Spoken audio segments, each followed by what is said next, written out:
Me acompaña en el estudio Tonatiuh Guillén. Él es académico, trabaja por allá al norte de nuestro país, pero fue el comisionado del Instituto Nacional de Migración alrededor de un año, poco más de 7 un año, meses. ¿no? 7 meses, sí, bueno, ni un año, ni un año. En esta administración sorprendió cuando lo removieron. Veíamos que venía por ahí un mensaje del norte de Estados Unidos, retener a los migrantes al sur. Vimos cosas que nunca se habían visto o que no parecían ocurrir en nuestro país. Tonatiuh, ¿cómo ve lo que está pasando actualmente con la política migratoria? Cada vez más complicada, deteriorada. Justo cuando renuncié al instituto en junio del 19, se derivó principalmente de los acuerdos que se hicieron con el gobierno de Estados Unidos con el objetivo de detener, disuadir, contener, expulsar flujos migrantes, que por cierto los actuales son 4 veces más. Sí. O sea, con todo y las políticas de detención y amenazas de muro, la Guardia Nacional Mexicana, la militarización del INM, fue una ruta de política migratoria que progresivamente deterioró nuestra comprensión de los migrantes y sobre todo de solicitantes de refugio, y una actitud muy severa en el trato, en la relación.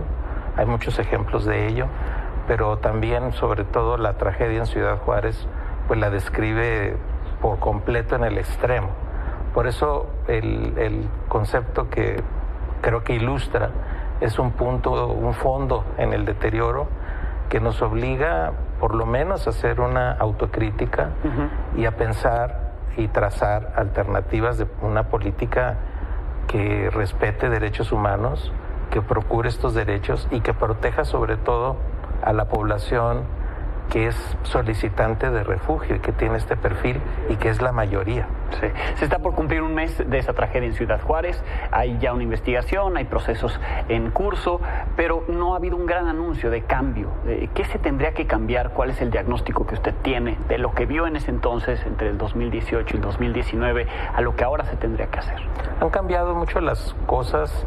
Desde el proyecto original, impulsado de manera muy decisiva por el presidente López Obrador, era el de procuración de los derechos humanos, el de la promoción del desarrollo, el de la apertura de México a la migración y al refugio, que era además un planteamiento que está en nuestras leyes, está en nuestra legislación, y se convirtió en una iniciativa que tensó la relación con Estados Unidos, sin duda.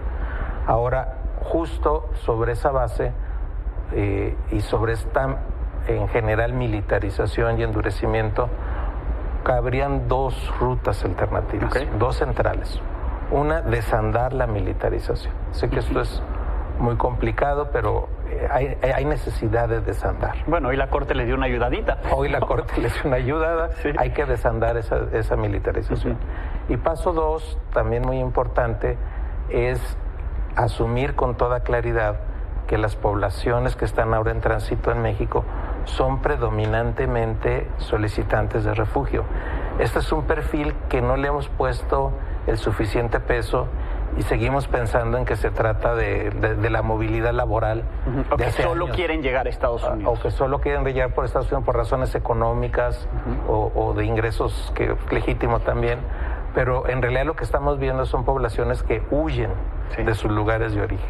Sí, que está de donde vienen no es posible, ¿no? Correcto, estamos literalmente protegiendo la vida. Claro. Sobre esa base, si asumimos esa realidad social, quien debe tener la vanguardia y la estrategia en la relación del Estado mexicano con estas poblaciones es la Comar, no el INM, no la Guardia Nacional, evidentemente, y bajo la Ley de Refugiados de México. Si esto lo giramos, porque obligaría a un trato distinto, a un esfuerzo de protección, ya superaríamos el primer paso. Aunque el refugio no se vaya a solicitar en México necesariamente, o sea, que la atención la tenga la Comar porque conoce lo que necesitan, pero no necesariamente que atienda las solicitudes, porque no muchos quieren solicitarlo acá, ¿no? Es correcto. Pero obviamente la mayoría de la población está en tránsito a Estados Unidos, pero eso no omite su estatus de solicitante de refugio. nuevamente, no sería un asunto de migrantes en general o de otro trato, sino tendríamos que tener un escenario de protección que por lo menos no les garantice una estancia que emite las amenazas de la Guardia Nacional o del Instituto de Migración o de policías locales que no tendrían que estar haciendo nada. O del crimen organizado. O del crimen organizado, que sería la peor parte del escenario. Y si tuviéramos un mecanismo de protección por lo menos temporal, tendríamos otro estatus en lo que toca a condiciones mínimas de estancia en México. Por eso es muy importante este giro, que es la segunda ruta que estoy sugiriendo, porque sería lo pertinente en esta coyuntura. Lo que tenemos son personas solicitantes de refugio y hay que arreglarlo bien.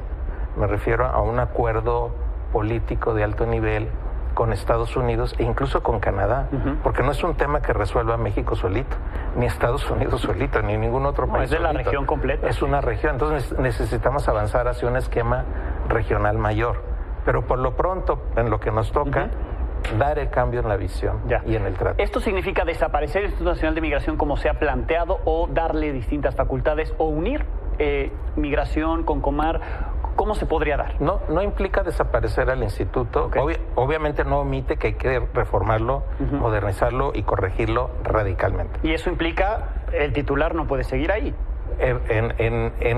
La política no puede seguir siendo la misma, la estructura no puede seguir siendo la misma, la dirección con ese tono no puede ser en esas condiciones. Sí requeriríamos un rediseño que está planteado también desde el inicio del gobierno, la administración. Un rediseño del instituto, y de hecho entre las primeras medidas que hicimos en el Instituto ICOMAR fue un convenio de colaboración precisamente para que el instituto tuviera un rol de apoyo en las tareas de Comar. Entonces ahora ese acuerdo es mucho más importante y relevante por la coyuntura, y sería, reitero, uno de los caminos institucionales más apropiados. Y en ese contexto me preocupa que ahora esté en el mapa la posibilidad incluso de hacer a la Comar una dirección todavía más pequeña y reducida de lo que ya es. Y el presupuesto sería básico, ¿no? Contar con presupuesto para atender a esa cantidad de migrantes que tienen esa condición. Necesitaría un rol político directivo. Eso no es de dinero, es de capacidad directiva en el trato con esta población, que involucraría la participación y colaboración de más entidades del gobierno federal, pero también de los estados y también de los municipios, e incluso sociedad civil, que también ha sido pues muy generosa en la atención al menos de las partes de asistencia humanitaria más graves. Volviendo a lo que nos trae hoy, que es la tragedia de Ciudad Juárez, usted que dirigió el instituto, ¿quién tenía obligación sobre lo que ocurrió, responsabilidades, y si esas estancias se tendrían que seguir usando como se estaban o se están utilizando esas estancias migratorias donde tenemos detenidos a los migrantes? Era parte de las reformas. Las estancias, de hecho, se planteó transitarlas a albergues, y también se planteó transitar los procedimientos para que fueran muy ágiles con relación a las personas que estuvieran en una situación irregular. Si eran un perfil de refugio, evidentemente la ruta era por Comar.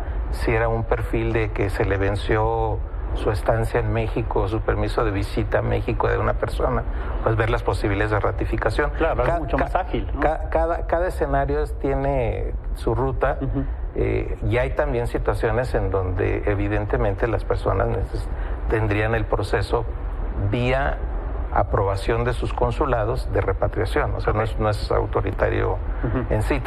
Siempre tiene que haber representación consular. Tiene todo un camino y un proceso, pero todo tendría que ser muy ágil, y no tendríamos que tener ni estancias tan enormes, ni procesos tan largos. Todo esto que nos dice, todas las recomendaciones, ¿se quedan solo en la academia o estaría dispuesto a regresar al servicio público? No ahora, Alejandro. Yo he tenido pues un gran interés en el tema desde hace muchos años. Sí hay mucho que se puede hacer, muchísimo. Hay iniciativas de una gran cantidad de personas que pueden contribuir en estas y en otras materias, pero creo que ahorita no tenemos el espacio y la visión y la dirección con un ánimo de cambio. Creo que una de las grandes lecciones de la tragedia en Ciudad Juárez es que debemos estar discutiendo cambios profundos y no veo las señales en esa dirección. Okay. Y nada más para recordar, en la tragedia también horrenda de San Fernando, ¿También? Del año 2010, fue uno de los factores que motivaron la actual ley de migración, que efectivamente tiene tono protector valioso, solo hay que usarla bien. Sí, aplicar esa ley. Y aplicarla bien, y la de refugio, que también fueron leyes derivadas de esas experiencias. Debiéramos estar reflexionando en esa escala. Ya. Cosas grandes, iniciativas de mayor relevancia para esta política en particular. Pues ojalá que se tomen en cuenta las recomendaciones que hace y que plantea aquí en esta mesa. Muchísimas gracias por estar acá. Un gusto saludarte, Alejandro. Gracias a Tonatiuh Guillén, el ex comisionado del Instituto Nacional de Migración, aquí en Milenio Televisión, 21 horas.